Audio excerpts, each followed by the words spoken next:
Welcome to the Deep Dive, the show where we cut through the noise and get straight to the insights you need. Today we're plunging into a topic that's been buzzing across education and corporate training alike: game-based learning. Now, if you're like many, you probably think game-based learning means, flashy graphics, complex storylines, or maybe just playing more video games in the classroom. Right. But here's a surprising insight right off the bat. Mm. Often, the most effective learning games are actually far simpler and more focused than you might imagine. Mm-hmm. In fact, sometimes all that glitz and glamour can actually hinder learning. That's absolutely true. There's a lot of euphoria surrounding games in education, and it's easy to get caught up in some pretty bold claims. For example, you might hear assertions like the one from Mark Prensky, who provocatively stated that kids learn more positive, useful things for their future from video games than they learn in school. Wow, that's a strong statement. It certainly ignites conversation, doesn't it? But to truly harness the power of games, especially, for young learners, we really need to move beyond just the enthusiasm and look at what the rigorous research actually reveals. Exactly. And that's our mission today. We know many discussions around game-based learning often center on corporate training or maybe higher education, which might seem, distant from an elementary classroom setting. Right. The context seems different. But the foundational principles, the core features, the proven benefits, and the smart design strategies we'll be discussing, they are incredibly relevant. We're going to extract the crucial, actionable knowledge directly from a comprehensive handbook chapter on game-based learning. Now, it was originally focused on workforce settings, but provides such robust research and clear definitions that it offers an incredibly powerful lens for any learning environment, including yours. Indeed. Our primary source for this deep dive is a chapter titled 19 Handbook of Game-Based Learning. It's a fantastic research-backed foundation. It meticulously defines key terms, offers a taxonomy of game genres, and critically, it summarizes these big meta-analyses on game effectiveness and motivational impact. It's truly a goldmine for understanding how these concepts can be effectively translated into practice. So get ready to maybe rethink what playing games in your classroom can really mean. We're going beyond just fun. We're talking about designing powerful, engaging learning experiences that are purposeful and genuinely effective. Let's unpack this. All right, so everyone's buzzing about games in the classroom, but when we say game-based learning, are we even talking about the same thing? How do we cut through all that noise and define what a true learning game actually is? Because there's so much hype, it feels like anything with a point system or a competitive element gets lumped under the game umbrella. That's a fundamental question we have to tackle first. You hear those euphoric claims, as we mentioned, and it's easy to get swept up imagining kids glued to screens and just absorbing knowledge. But as our source material, this comprehensive handbook chapter meticulously points out, before we make any sweeping statements about effectiveness, we need a clear definition. Otherwise, we're just comparing apples to oranges, Right. The source highlights a crucial distinction, one that's often overlooked, between a true game for learning and something called gamification. Okay, that sounds really important. What's the difference between a game and gamification then? Can you break that down for us in a way that makes it clear for, say, an elementary educator listening? Certainly. According to the handbook, a game is a very specific self-contained activity. It's described as a particular form of gamification that meets a strict set of defined criteria. And its overarching goal is explicit learning or a measurable change in behavior that directly aligns with specific educational objectives. Think of it as a complete, structured activity with a clear beginning, middle, and end, where the act of playing is the learning experience itself. Okay, a self-contained activity with learning baked in. Exactly. Now, gamification, on the other hand, is a much broader concept. It's the application of game elements or game thinking or game mechanics to existing learning content or processes that aren't inherently games themselves. So this could be something as simple as adding points or maybe badges, leaderboards to an existing curriculum or classroom routine. Okay. The key is that gamification enhances an existing structure with game-like incentives, but it doesn't necessarily create that full, immersive, self-contained game experience. Okay. That clarifies a lot. So for you, listening in your elementary classroom, gamification might look like, say, that colorful star chart on the wall, where students earn stickers or points for completing reading logs or showing kindness. Yeah. It's adding those game elements to an existing classroom management or academic system. You're tracking progress, providing visual rewards, maybe even a public display of achievement on a leaderboard. Precisely. That's a perfect example. And a true game in that same context would be a more immersive, structured activity. Imagine a full-fledged digital simulation where students are virtually building a little town and making decisions about where to put the school or the park, learning about community planning. Okay. Or maybe it's a physical board game they play in small groups, with the specific rules and a clear win condition designed to help them master multiplication facts. In these instances, the goal of the activity itself is the learning or the behavioral change. The learning is embedded right within the fabric of the game. That makes perfect sense. It's about the whole experience, not just sprinkling on some game-like features. So, with that distinction clear, let's talk about what makes a learning activity a game. The source identifies 5 non-negotiable features that are common to all learning games, no matter if they're for automotive technicians or first graders. What are these essential components? These 5 features are truly the blueprint for what constitutes a genuine learning game. You can think of a learning game as a finely tuned machine, and these 5 features are its essential gears, ensuring purposeful engagement.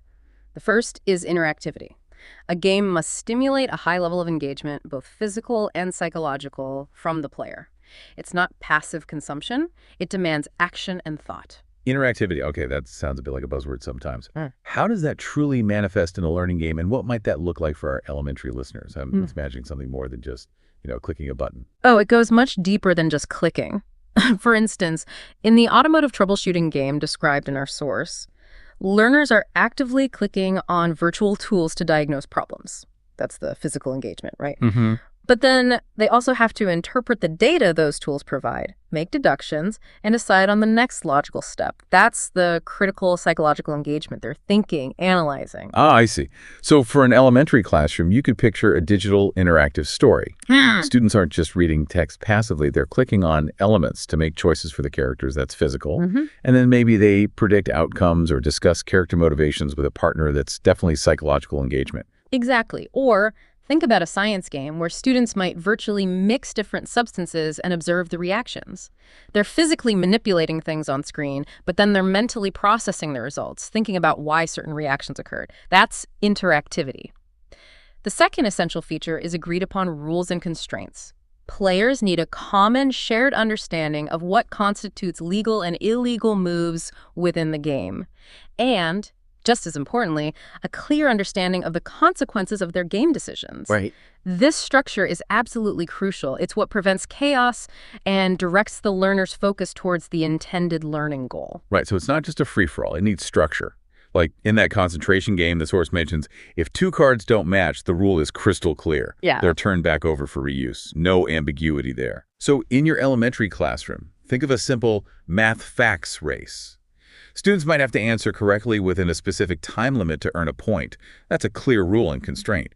Or maybe a literacy game where students build words. But the rule is they can only use letters from a specific bank provided to them.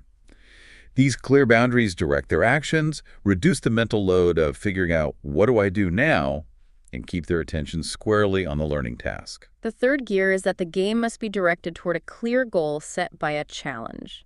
Engagement focuses on a challenge that is, ideally, just right. Not too demanding, not too easy for the learner's current skill level, the Goldilocks zone, you could say. Wow. And the difficulty should ideally progress over time, offering a sense of achievement and keeping them engaged.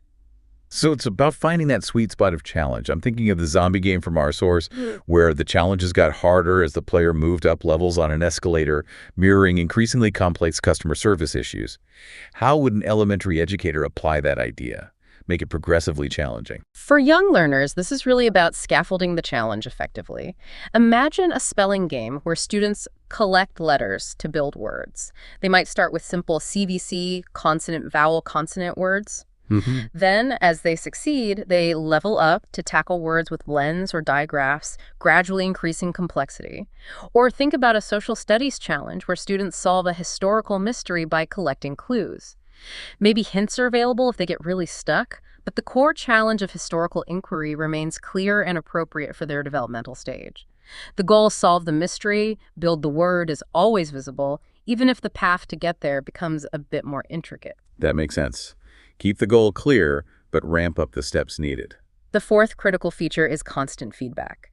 Feedback in a game can be quite simple, maybe a specific sound, points appearing on screen, or a visible change in the game world. But it can also be more extensive, like specific advice given by an on-screen character or agent. The key is that the feedback is immediate and pervasive throughout the experience. Oh, this is so important for young learners. They thrive on that immediate validation, don't they? They really do. Like in a game about sorting shapes, a correct sort might trigger a cheerful chime sound and add a point that's immediately gratifying and reinforces the correct action. And if they make a mistake, maybe the shape just wiggles back to its original spot, prompting them to try again without feeling, judged or discouraged. Exactly. And you could even have more extensive feedback built in. Maybe an avatar pops up and says, "Not quite. Remember, triangles have 3 sides. Try looking for a shape with exactly 3 straight lines." That's direct, actionable instruction right there within the game. Love that. Guidance, not just correction. And finally, the 5th crucial feature is alignment with learning objectives or performance goals. This means that all the actions within the game, the consequences of those actions, and the feedback provided must be congruent with the desired learning outcomes. The game isn't just fun. It's fun with a clearly articulated purpose. Everything should point back to the learning goal. This is where we really ensure it's not just playing games for the sake of it, but truly purposeful learning. For example, a game designed to teach fractions wouldn't just involve, randomly throwing virtual pies. It would involve tasks like virtually dividing a pizza into equal slices and scoring points based on the accuracy of that division. The mechanic matches the concept. Right. The core mechanics of the game directly reinforce the math objective. Every action the student takes is pushing them towards mastering that fraction concept. So these 5 features, interactivity, rules, clear goals, constant feedback, and objective alignment, really are the blueprint for building an effective learning game. But okay, once we have that blueprint, how do we decide what kind of game to use to meet specific learning needs? Are some types better for certain things? That leads us perfectly into the idea of game genres. Our source references a common taxonomy of commercial entertainment games, the ones from the Entertainment Software Association, and then explores how those established genres can be effectively applied to learning objectives. This taxonomy helps us match the right type of game to the right learning objective, rather than trying to, force a square peg into a round hole. Let's dive into some of those, because I think a lot of these will resonate with what elementary educators might already be doing, or at least thinking about, for their classrooms. First up, strategy games. What makes these particularly powerful for learning? Strategy games are those where the player makes a series of thoughtful decisions to solve a problem or reach a specific goal. The automotive troubleshooting game we mentioned earlier is a prime example. It actually awards points for using fewer diagnostic tests to accurately identify a vehicle failure, so it encourages efficient and strategic thinking. Fewer tests. Interesting. So efficiency is rewarded. Exactly. The real power here is in teaching learners to analyze a situation, plan their steps ahead, and understand the potential consequences of their choices in a dynamic way. So the real power of strategy games for young learners isn't just making a decision. It's about teaching them to think ahead and understand consequences in a safe space. For your elementary classroom, you could adapt this into something like a community builder game. Maybe students decide where to place resources, schools, parks, recycling centers on a virtual map. Their goal could be to optimize citizen happiness, or manage waste effectively, or even solve a simulated environmental problem. They're learning about urban planning, resource management, maybe even simple economics, by making strategic choices and seeing the outcomes unfold over time, rather than just reading about it. It really teaches them to weigh different options. Next up, we have role-playing games, or RPGs. In these, the player assumes a specific role and then responds to challenges that arise within that role. The Handbook points out how this genre can powerfully accelerate expertise by exposing learners to realistic scenarios in a compressed time frame. The zombie game, where sales associates respond to customer issues to prevent them from turning into metaphorical zombies, is a prime example of an RPG for training. And there's also that veterinarian training game mentioned, where learners make anesthesia decisions based on animal symptoms. Incorrect choices can even lead to the simulated death of the animal, providing very strong, immediate feedback on critical, real-world type decisions. Wow, high stakes. Now, this genre, RPGs, has incredible potential for elementary education, especially when you connect it to problem-based learning, which I know we'll delve into more deeply later. There's a strong link. But think about this for your classroom. A classroom community helper game. Students could take on roles like a classroom mediator or a recycling monitor, maybe the line leader managing transitions. They practice real-world problem solving. like figuring out how to resolve a playground dispute fairly or organizing classroom materials efficiently. The feedback could be immediate tent. Maybe a classroom happiness meter goes up or down based on the positive or negative impact of their choices on the class community. It makes the learning incredibly tangible and relevant to their daily lives and helps build empathy and social skills. That's a great application. Then there are casual games. These are often familiar formats like Jeopardy, concentration, maybe even simple puzzle games. They're characterized by simple rules and typically short game lengths. They are particularly popular and seem quite effective for learning factual or conceptual information that requires quick recall or simple matching. Oh, this is such an obvious fit for elementary. You see these all the time. Think of a digital Jeopardy game for reviewing science vocabulary before a test, or a classic memory card game for matching state capitals with their states. Right. These leverage formats that students are often already familiar with, making them immediately accessible. They're perfect for quick, targeted learning or review, especially for foundational knowledge like sight words or math facts.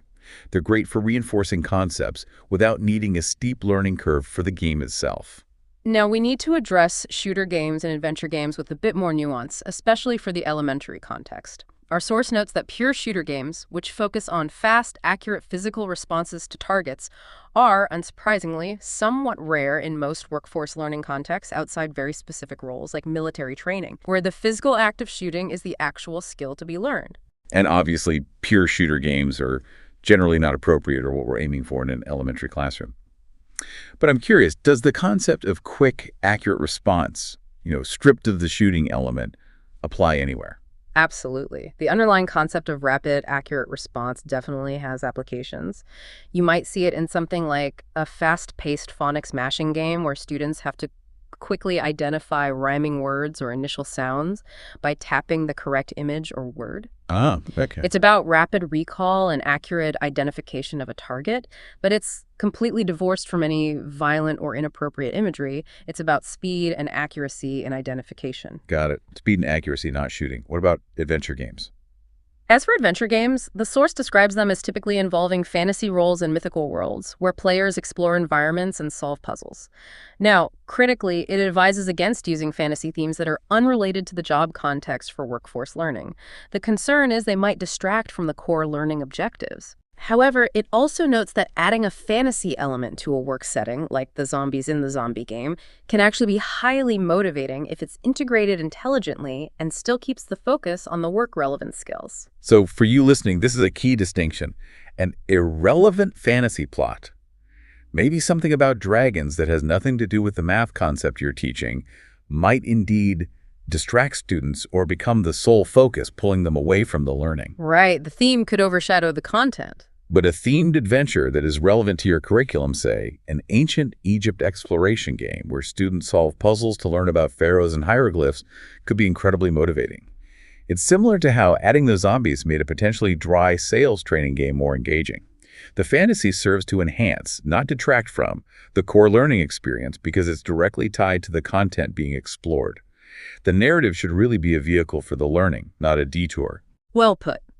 Beyond genre, games also serve various purposes within a broader learning progression. They're not always the sole learning vehicle. Often they fit into different stages of learning, acting as a powerful complement to other instructional methods you're already using. This is great for thinking about how to integrate games without feeling like you have to completely overhaul your entire curriculum.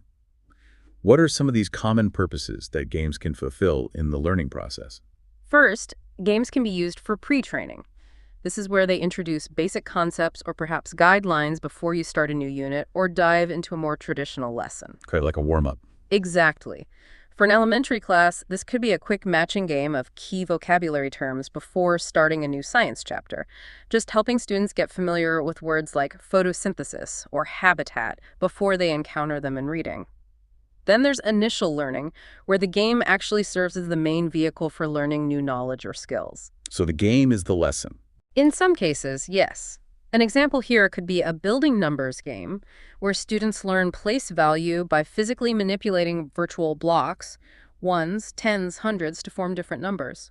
They're seeing and interacting with how the number system is structured. Okay, I can picture that. What about after the initial lesson? Games can serve as lesson practice, providing crucial opportunities to apply knowledge and skills that were previously presented, maybe through direct instruction or reading. For instance, after a lesson on ecosystems, a game where students have to categorize different animals into their correct habitats, desert, rainforest, ocean, would be a perfect fit to reinforce that learned knowledge in an engaging way. Makes sense. Practice makes perfect, or at least reinforces the concept. And of course, there's drill and practice. This is where repeated play of a game offers the learner an opportunity to automate knowledge and skills, building fluency and automaticity, speed and accuracy again. Ugh, the classic use. A math facts blaster game for quick recall of addition or multiplication facts immediately comes to mind for elementary students. It makes that repetitive practice much more engaging and, frankly, less tedious than flashcards sometimes. Definitely. Games can also aid in transfer to the job, or, in our context, periodic reinforcement. This means reinforcing learned skills sometime after the formal training or initial unit, perhaps over a longer period. Okay, keeping it fresh. So for an elementary class, this might look like maybe a weekly civics challenge game. It could reinforce concepts of good citizenship like sharing, conflict resolution, or community roles that were introduced maybe way back at the beginning of the year. It keeps that learning alive and relevant. That's a great example. And finally, for certification or review, games can help refresh and review knowledge just before an assessment. A science quiz bowl game played in teams the day before a unit test, for example, would be a fun and effective way for students to review everything they've learned in a slightly competitive or collaborative format. So wow, games aren't just for fun or just for practice. They really can fit into almost every part of our learning process. That's a lot of versatility. But the big question for educators is always, do they actually work? Yeah. Do they lead to better learning? And are all games created equal? Or are there specific design choices that make them more effective than others? That's the million-dollar question, isn't it? And it's precisely where the research provides some invaluable guidance. Now, interestingly, while there's a surprising lack of extensive published academic data specifically on games for workforce learning effectiveness, despite all the enthusiasm, there's a crucial silver lining here for elementary educators. Oh, tell me more. That sounds promising. I was getting worried there. Well, the vast majority of the studies included in the prominent meta-analyses, those big reviews like the ones by Sixman in 2011, Wooters and colleagues in 2013, and Clark and colleagues in 2016, actually focused on games used at the K-16 educational levels. K through 16, so school and college. Exactly. Kindergarten through college. This means the research, the evidence we're discussing, is incredibly relevant and directly applicable to your elementary classroom. A meta-analysis, just to clarify, is essentially a study of studies. It statistically combines results from many individual research papers to find overall trends and draw more robust conclusions than any single study could. That's fantastic news. So the evidence base is actually quite relevant for us. What did these big meta-analyses find overall about the effectiveness of games for learning? What kind of impact are we talking about? All three meta-analyses found consistent, small positive effect sizes, typically hovering around 0.3. Okay, 0.3 effect size. What does that mean in plain English? What that means in plain terms is a small but consistent positive boost to learning. Games generally performed as well as, or often slightly better than, comparison traditional lessons like, say, PowerPoint presentations or readings. It's not usually a massive revolutionary leap in every single case, but it's a solid, positive indicator that games are a valuable instructional tool when designed well. Okay, small but consistent positive effect. That's good to know. But not all games are equally effective, right? You mentioned earlier a cautionary tale from the source, the Catch-17 game. This sounds like a great example of a game that didn't quite hit the mark, maybe. What happened there? Indeed, the Catch-17 game is a perfect and somewhat sobering example of a game that was actually less effective for learning than a simple slide presentation, despite being, a game with a narrative and interaction. Less effective. How? In that scenario, learners were challenged to find lost World War II art hidden in bunkers, and part of the game involved constructing a wet cell battery to open doors. Now, the interesting part is that the instructional explanations embedded in the game were identical to those presented in the comparison slide presentation. Okay, same content. Same content, different delivery. Yet the slide presentation actually resulted in better learning outcomes and in significantly less time. People learned more, faster, from the slides. Wow. So why did Catch-17 fall short? What was missing, or what did it do differently that made it less effective? This is where the real practical insight comes in for educators trying to design or choose games. The source points to several critical factors that really illuminate what makes a game effective, often by showing what doesn't work. Catch 17's pitfalls included several things. Learners played the game only once. The visuals were high fidelity, very realistic. It had a complex, evolving narrative about the art heist.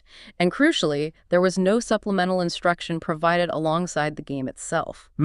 Played only once, realistic visuals, complex story, no other support. Right. These elements, perhaps counterintuitively, may have actually decreased its effectiveness compared to a simpler, more direct approach. And this leads us perfectly into what the research tells us are the key design moderators, the specific elements or choices that influence whether a game actually facilitates learning effectively. Okay, let's talk about these moderators. The elements that can really make or break whether a game hits the mark in terms of learning, especially for your young students. The first one sounds critical, based on Catch 17, how often the game is played. Indeed. The first key moderator identified is that multiple playing sessions are essential. All three meta-analyses consistently found that games played only once offer minimal, if any, learning value compared to traditional instruction. As Wouters and colleagues specifically noted, when only one training session is involved, serious games are not more effective than conventional instructional methods. That's a huge finding. You can't just do it once. This is huge for your elementary classroom. It completely reframes how you might think about using games. It means repetition is absolutely key. Don't just introduce a cool game once during a unit and expect deep mastery. Instead, you might need to incorporate short, engaging games as, say, daily warm-ups or cool-downs. Or maybe offer them as choice time activities during independent work periods so kids can revisit them. A spelling game, for example, needs to be played multiple times for that word recognition and recall to become automatic, not just played once at the start of the spelling list week. Consistent, repeated engagement seems to be what truly drives the learning benefit, not just the initial novelty factor. Absolutely. The second moderator is about the visuals. Schematic or cartoon interfaces are generally better than photorealistic ones for learning. Really? Not realistic. That seems backwards. It does seem counterintuitive, but simpler visuals, such as clear schematic diagrams or more cartoonish representations, were consistently found to be more effective for learning than highly realistic or photorealistic visuals. The thinking is that overly realistic or high-fidelity images can impose more irrelevant cognitive load, basically. They give your brain too much unimportant detail to process, distracting learners from the core concepts or the critical information they actually need to focus on. Okay, for your elementary classroom, this is actually fantastic news, right? And it goes back to our surprising insight from the beginning. It really does. Simpler graphics are often easier and cheaper to create or find, and they reduce visual distractions, allowing young learners to focus their mental energy on the core concepts you're trying to teach. You don't necessarily need a Hollywood budget for stunning, hyper-realistic graphics. Clarity, simplicity, and a focus on the learning task seem to win out for effectiveness. It's about supporting the mind, not just dazzling the eye. Precisely. The third finding relates to narratives or stories within games. Narratives may decrease learning effects, although there's a critical nuance here regarding scenarios. Two of the meta-analyses found that having little or no narrative was generally more effective for learning than having complex, evolving stories. Again, a bit counterintuitive, especially given how much kids love stories. No, right. However, for adult learners specifically, games involving job-relevant scenarios, which are essentially a form of problem-based learning, can be highly effective. So, a story that presents a realistic problem to solve can work well. That's interesting, especially for elementary students who often do love stories. So this doesn't mean no story at all, then? Not necessarily no story. It suggests that maybe overly complex or, crucially, irrelevant fantasy narratives might distract from the actual learning objective rather than enhancing it. The key here seems to be relevance and purpose. If a story serves as a clear scenario, like a simple narrative about a character who needs to solve a specific math problem to build a treehouse, or maybe a historical figure who needs help making a decision based on facts, it's likely more effective than an elaborate, disconnected fantasy plot that doesn't directly support the curriculum goal. That's a good way to put it. The narrative should be a concise vehicle for the learning, guiding the problem solving, not a scrawling destination in itself that pulls attention away from the core concept you want them to grasp. Well said. And the final key moderator is that games supplemented with other methods yield more effective outcomes. All three meta-analyses looked at the effects of games used as standalone instruction versus games that were supplemented by other forms of instruction. 2 out of the 3 reports found a clear advantage for games when they were used as a supplement to other instructional events, like a tutorial, a reading, or a class discussion. This is such a powerful message for you as an educator. It tells us that games aren't necessarily a magic bullet that can or should replace all other forms of teaching. Right, they're part of a blend. Instead, they're a fantastic tool to enhance learning when integrated thoughtfully. Don't feel you have to rely solely on a game to do all the heavy lifting. Use a game to reinforce a lesson you taught in class, or maybe as pre-work to introduce concepts before deeper discussion, or as periodic practice to keep skills sharp.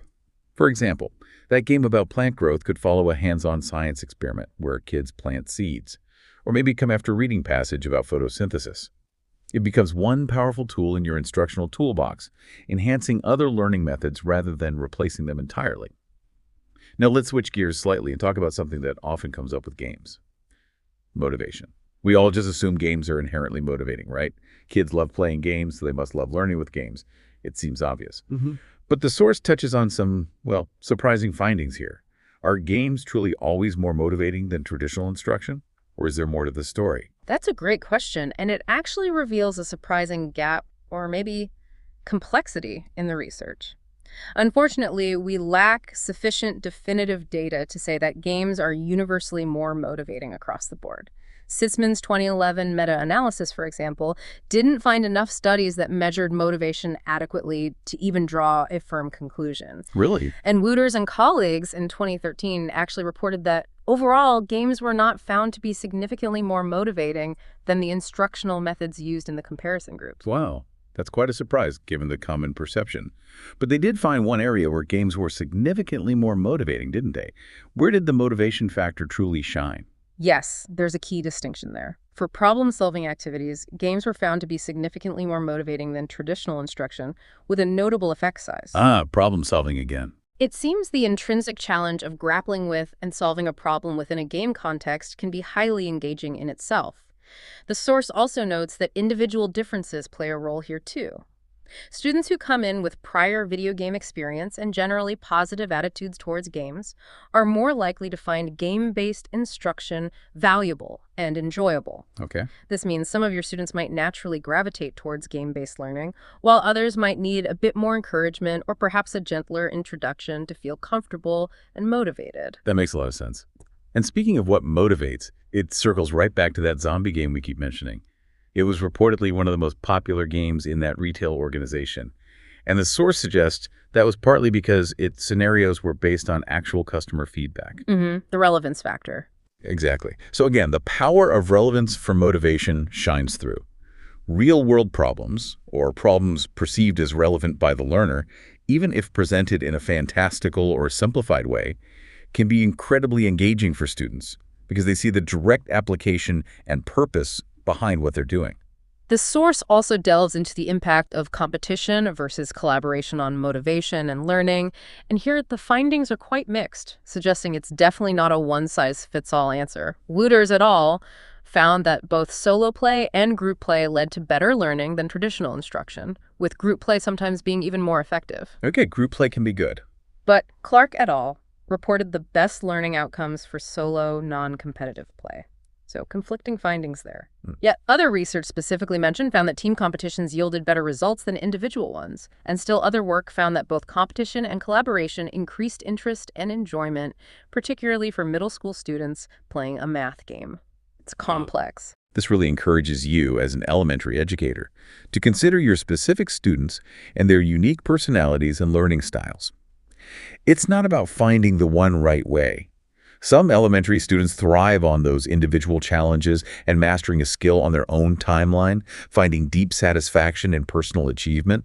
Others are highly motivated by team efforts, working together towards a common goal, maybe enjoying the social aspect. Right, you know your kids best. Exactly. A math game could perhaps have a leaderboard for class teams, encouraging friendly competition. Or it could offer purely individual challenges where students are solely focused on mastering a skill at their own pace, maybe earning personal badges. The source even suggests that certain personnel, like sales associates in their study context, may be naturally more competitive. which could certainly apply to some student personalities as well. Understanding your specific class dynamics will be absolutely key to leveraging these elements effectively and finding the right balance of competitive versus collaborative play for your students. Okay, so we've defined what a game is for learning, explored different genres and their purposes, and looked closely at what the research says about their effectiveness and motivation. Now, how do we take all this knowledge and actively design games or choose existing ones that really maximize learning and motivation in your elementary classroom? This is where value-added research comes in, right? Looking at how to enhance even a basic game. That's right. Value-added research essentially compares different versions of the same game to pinpoint specific instructional techniques that boost learning. They'll often take a base game with just the essential elements and compare it to an enhanced version that adds specific features, often grounded in cognitive science principles. For instance, the source mentions a circuit game designed to teach about electrical circuit flow. In its basic version, players might simply select which circuit diagram shows the greatest electrical flow. Pretty straightforward. But researchers then systematically experimented with adding specific features to that base game, like different types of feedback or explanations to see what actually enhanced learning beyond that basic functionality. Okay, so what are some of these proven value-added techniques Yeah. that elementary educators can use right away or look for in games to make them more impactful? The first one is absolutely critical for younger learners, especially early readers. Present words as audio rather than text whenever possible. Research consistently shows that learning is better when explanatory words are presented as audio alongside relevant visuals, rather than as on-screen text that learners have to read while also processing the visuals. Okay, audio over text. Why is that? This is known as the modality principle. It reflects how our brains process information. Basically, our working memory has separate channels for processing visual information and auditory information. When you present visuals for the eyes and spoken words for the ears, you're using both channels efficiently. But if you force the eyes to both read text and interpret complex visuals simultaneously, you can overload the visual channel, making learning less efficient. For example, in a botany game called Design a Plant, when an on-screen character named Herman the Bug gave explanations as audio rather than text, learning was significantly better. That's a huge insight for your classroom. Think about your early readers, or perhaps your English language learners. Instead of relying on them to read potentially complex text boxes, which takes cognitive effort away from the actual science or math concept, Right. have an engaging on-screen characters speak the instructions or explanations while the relevant visuals are shown. Their eyes can focus on the important visual information, like the plant diagram or the math problem, and their ears can process the verbal instructions. It maximizes their working memory and makes the game far more accessible and effective for more kids. The second technique is to use conversational language. Studies have consistently shown that games using more conversational language, employing first and second person pronouns like I, you, and we, and adopting a more casual, friendly tone led to better learning than those using overly formal or impersonal language. Like the game is talking to you, not at you. Exactly. This approach is believed to promote a kind of social connection between the player and the game itself, maybe through the narrator or characters. It makes the learning experience feel more personal and engaging, less like a textbook. This is so fun to implement and feels so intuitive for elementary students. Mm-hmm. Make your game characters talk like a friendly guide, or maybe even a peer, rather than a robotic narrator reading a script.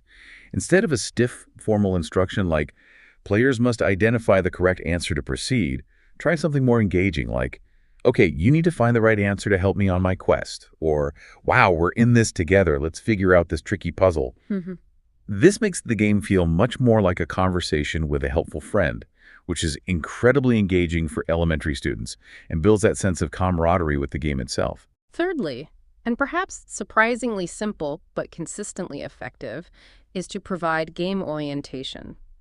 Just as you might give a pre-lesson orientation in a traditional classroom setting, providing some pre-game information has been shown to result in better learning. This could include a brief summary of the learning objectives. Today, we're going to practice identifying verbs, an explanation of the basic game mechanics. Click here to make the character jump, or maybe a quick introduction to key concepts that will be covered within the game. It just reduces confusion and sets the stage for purposeful play. Absolutely. Before your students dive into a new game, especially a more complex one, take just a few minutes for a quick game intro. You could explain the rules clearly, Maybe show them how to interact with different buttons or elements, and importantly, remind them what they're supposed to be learning or practicing. Setting the focus. Yeah.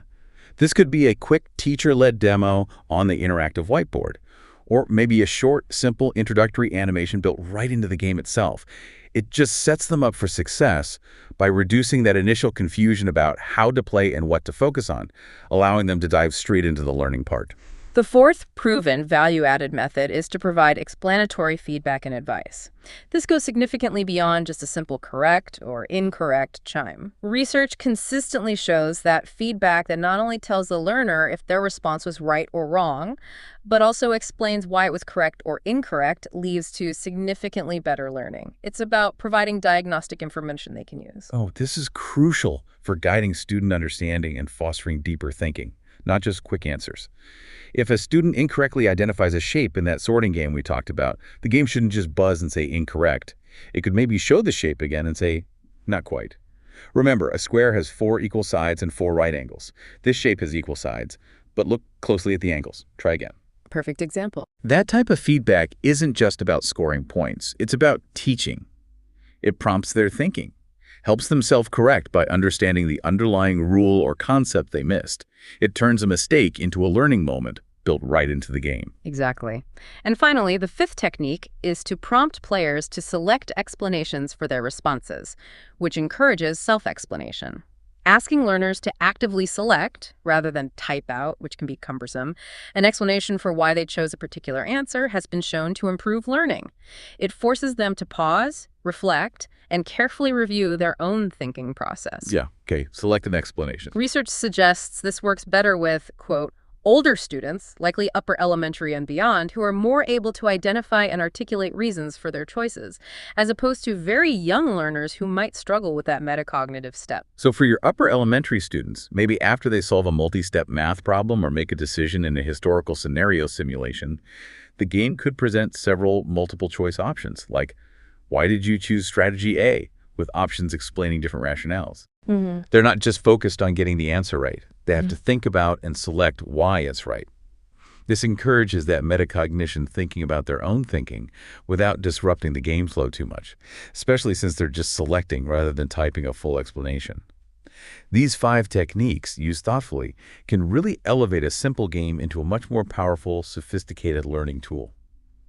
We've talked quite a bit about specific game genres, but there's another really powerful instructional method that, as you hinted earlier, shares many core features with games, even if it's not traditionally called a game.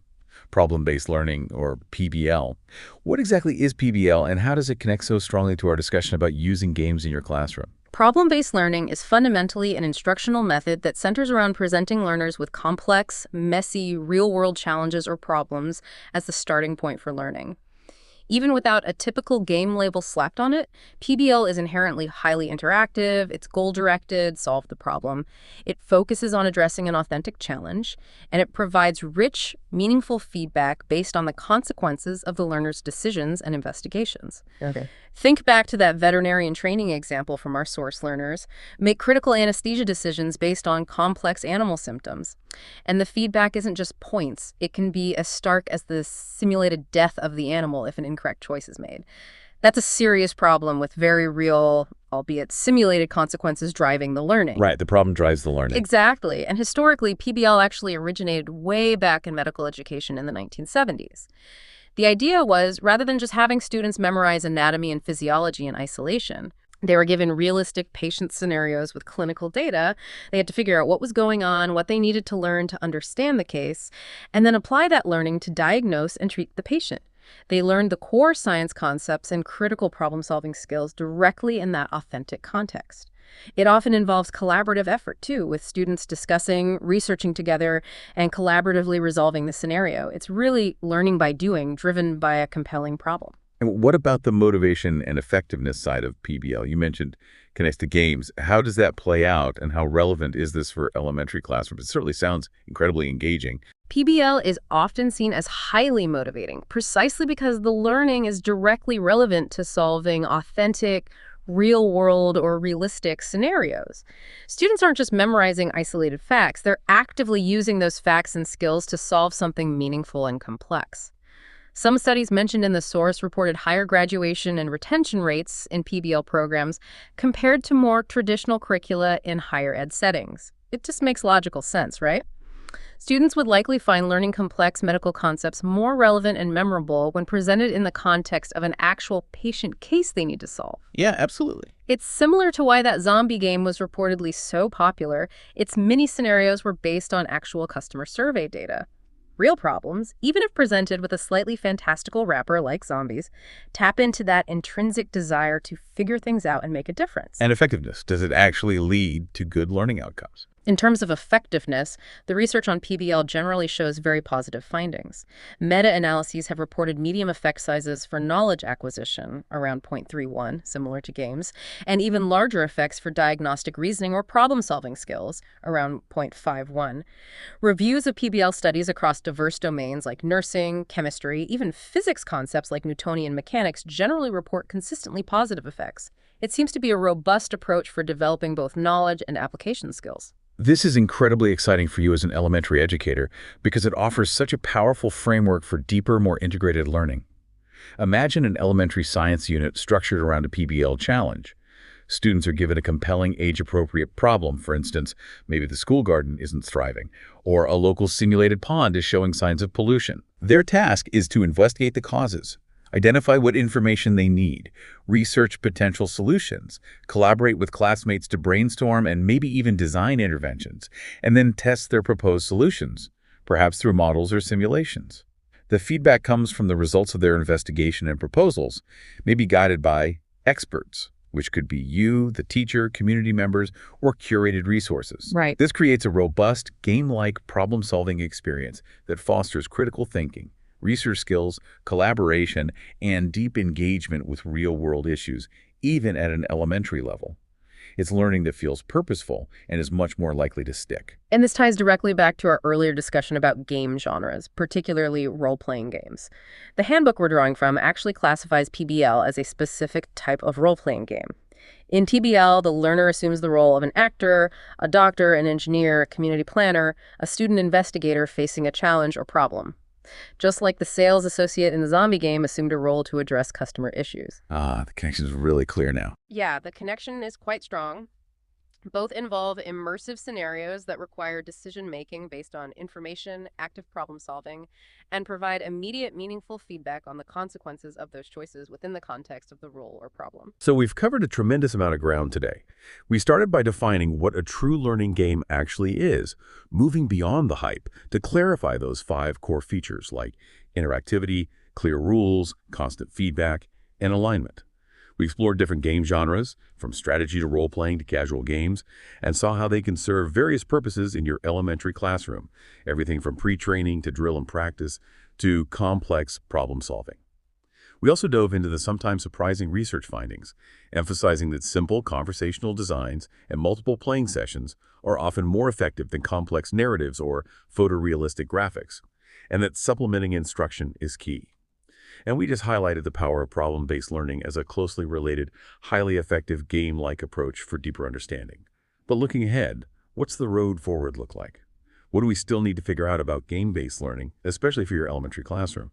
And where do the really exciting opportunities lie for future practice and perhaps even research? Yeah, it's really important to be transparent about the limitations in the current research landscape, because that points to where educators like you listening can actually make your own valuable observations and contributions from the front lines.